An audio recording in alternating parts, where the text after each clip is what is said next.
మనిషికి బాడీకి ఈటింగ్ ఎట్లనో బ్రతుక్కి మీటింగ్ అట్లా. ఓకేనా? మీటింగ్ లేకపోతే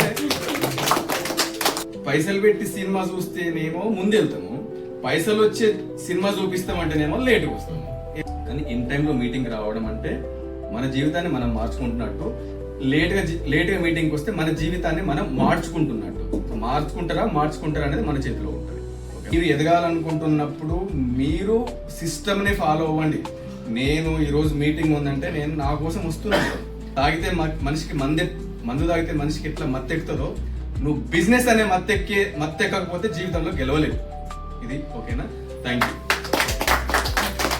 ఒక సినిమాలో ఒక డైలాగ్ ఉంటుంది, నేను మనసును పారేసుకున్నా ఎవరికైనా దొరికిందా ఎక్కడైనా కనబడ్డదా అని.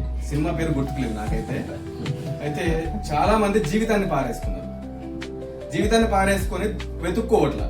కస్టమర్ వస్తే పోడు కొనుక్కోనే పోతాడు. అట్లాంటి ప్రాజెక్ట్స్ 99% మనకు స్కోప్ ఉంది.